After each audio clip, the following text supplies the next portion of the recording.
What's up, y'all? It's Nifty Q. That's Gifted. We're here with the last daily rehash of the week. We are taking a break for the holidays. Want to wish you a Merry Christmas to you and your family. Excited to be covering the last show here. I mean, we have 24 hours of news that needs to get covered, and it didn't stop. We had a lot on the art scene, gaming scene, PFPs everywhere. Solana's still blowing up. Gif, how you doing today, bro? I'm doing great, my guy. Excited to be back with you all for the daily rehash. And yeah, man, don't let your dreams be dreams, you know? All right, let's get into it. What's up first today? All right, Shia. All right, well, we have a video here of Galaxy Digital's CEO, Mike Novogratz. First of all, shout out to an OG here. Mike has been in the space for a long time, but what he's really calling for is a BTC ETF approval here for BlackRock by January 10th.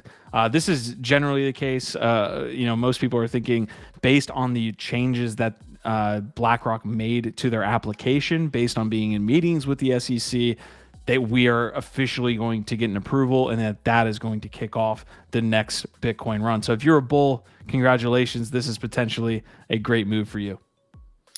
IBIT is the ticker for their ETF. And yeah, it just seems like all the momentum is heading towards an approval sometime early next year. But you never know. The SEC and Elizabeth Warren might have other plans. But anyway, let's keep it going. Here's some positive news potentially. Frame XYZ launching an initial airdrop of their Frame token available to anybody who's been trading NFTs on Ethereum over the last 2 years. So probably a lot of you out there, I'm sure you're seeing this on your timeline, but if not, you might want to check it out. They call this chapter 1, but apparently this is another L2 that's focused on NFTs and on-chain royalties. Yeah, so royalties at the protocol level is something we've talked about for a while. It has been fun seeing this across my timeline as far as seeing what people have spent. If you're in the NFT or crypto space on X, you've been seeing people post how much ETH they've spent on gas and how many points they've gotten. Yeah, so this is from one of my wallets. So you can see here, January 31st is when this is supposed to be actually. All right, so we had a bunch of exploits happen over the weekend. One that was under the radar a little bit was Flooring Capital, the fractionalization platform over there on ETH. I think we have actual assets there, GIF, but this was directly related to both the Azuki, BAYC, and I think the Pudgy Penguins pool. There was an exploit, but you can see Free Lunch Capital, who heads up that team, is saying we managed to connect with the attackers. A significant part of the fund is recovered. 622 ETH is sent back to a secured wallet, and I will personally cover the remaining parts. So FLC has been doing a lot to make sure that the protocol doesn't, lose peg on the U tokens there, and also on these exploits, man. It's sad to see all these ones come through in like a week's time. Yeah, it's tough. And NFT Fi is definitely one of those, I think Biggie was calling, it's kind of an existential risk with a lot of these different exploits and things that are happening, because there's just so many possible issues that are being opened up and exploited right now. It does make it very difficult to be participating in those protocols. But we got to keep it going here. We got an update from Overworld today. They had a massively successful mint, one of the biggest mints of the last couple of weeks. Floor price is up to like 2.7 ETH, almost 3 ETH on these. Everybody expecting there to be a token because of the recent Horizon Labs partnership. And now they're sharing more updates for holder benefits and saying that the first snapshot will be tomorrow on the 20th. So here you can see you got a points breakdown of how stacking your NFTs gets you multipliers and some other opportunities for more points like delisting, etc. So all of this, again, providing some details on how to get more of their MNCT token. A lot of momentum here. It definitely is giving off a lot of captains and meme coin vibes from just the tokenomics and all the kind of energy that's behind this project just based on that token alone. So I wouldn't be fading it. It's at 2.63 right now, so we'll see how high it does get. None of this is financial advice, by the way. Are you picking one up? No, but honestly, that's a good segue because the Warlords over here with ChampionsVerse are at 0.17 now. Ubisoft's collection here, kind of their not first foray, but really major foray into the Web3 space with these Warlords. They ran up to like, I think 0.35 at one point. I would be picking these. Not financial advice. I think I'm going to pick these up if I can find a good price. I set it below 0.2. So yeah, not much I think is happening with the mint. They obviously had a successful one. I think me and you both were saying, hey, they should have delayed the reveal a little bit and just built momentum that way.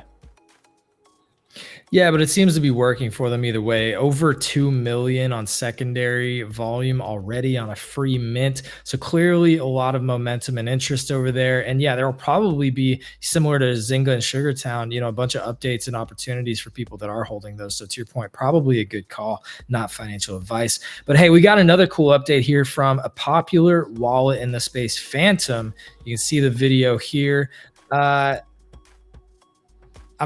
You can't hear the audio, but there's a sample of Michael Saylor basically saying, it's unquestionable. There's only one best crypto asset. Of course, he's talking about Bitcoin, and this is all the information we got, but it looks clear that they're going to be providing some Bitcoin and ordinals support in the wallet soon. I feel like the conversations that are happening right now are like everyone's kind of transitioning to a layer 2s. All of the moon boys are calling ETH's demise. Within that, it's interesting to me where Bitcoin falls within the concept of like what it does in 2024, right? Because it's having all these issues with Bitcoin inscriptions and Maxi saying, hey, we don't want this on the chain. I'm not saying that's going to stop them, but it's not a traditional scalable blockchain to have NFTs on. So I'm just interested in where it falls in 2024, GIF. Yeah, a lot of people still think that they're going to stop, basically kill ordinals. So it's a risky play, but it's definitely getting a lot of heat. And you could see the popular sentiment there on that post. A lot of people are very excited about this. All right, the excitement is a little bit split on this. Racer's doing his best, I guess, to get us going forward in the right direction here on FriendTech. Many of us were waiting on like product updates. We'll have to wait till spring 2024 for version 2 of FriendTech. We're still awaiting an airdrop, but in the meantime, they dropped this like kind of honestly weird K-pop inspired video where they were talking to the community. I'm not a big fan of it. I think it's really low effort, but what are your thoughts, GIF? Yeah, I agree with the low effort thing. It's cheeky, it's kind of a troll, and it's like leaning into, the ridiculousness of the space and the meme lords and things like that. And so there's some people, to your point, that just like love it for that sake. But I have to say, as somebody who's kind of dabbled and seen the struggles that the app's having, it doesn't necessarily make me feel a lot more confident in the team's abilities. So yeah, that would be my one concern there is like, does this really reinforce or make people feel better or more confident about your ability to deliver, really awesome product developments? I don't know. But here's on the other side of the spectrum, we have a big established brand, not a startup here. We got Disney with their Pinnacle platform. Early access has been opening up through their allow list. They're emailing out in different tranches, to like select people at a time. It looks like their first collectibles are up there. You can see these Toy Story pins. Again, Pinnacle, it is a pun on pins, which are a famous sort of collectible item at their parks. And here's an interesting thing you see up here next to Disney Pinnacle's Twitter, the Dapper Labs org icon, very heavily promoting their Dapper Labs partnership here. So this seems like a big win for Dapper. It's clearly branded right there underneath Disney with Pinnacle. And yeah, the sort of beta or initial access, early access. Yeah, I want to give a quick shout out to Squash Man, one of our community members. I'm going to read directly because he's been in the app and he gave us a little bit of insight. He said, when you get your invite, you'll be able to buy a starter bundle, 4 pins for $6.95, and it'll be missing Mickey and Donald. They update the revolving storefront every 3 hours, so you have to buy Mickey and Donald through this, which is limited and time only. Each are also $6.95. So a little bit of insight there. Thank you, Squash, my man. All right, this was a big mint today. Izanami Islands. It was basically an auction, right? They ran a ranked rebate auction that went out for 1.5 ETH or $3,222. These are beautiful, man.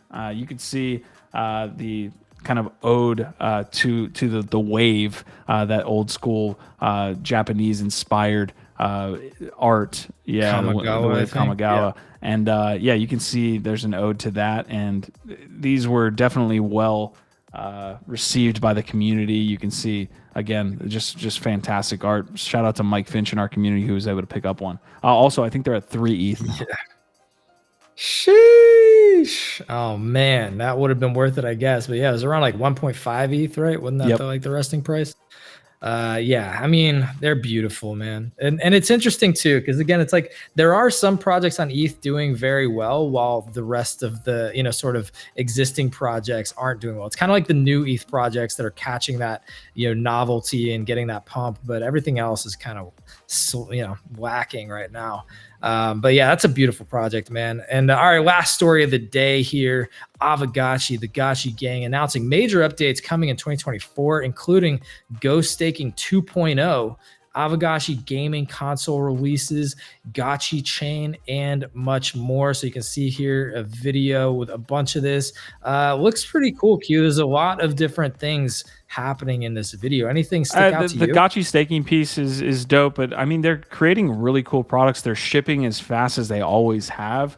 I would love to see Aavegotchi have a great year in 2024. Maybe kind of do some cross-chain stuff. I know there's a lot of gaming-specific chains that are picking up. It'll be interesting to see if they stick with Polygon or they move to, I hate to say Solana, but probably a more EVM-related chain.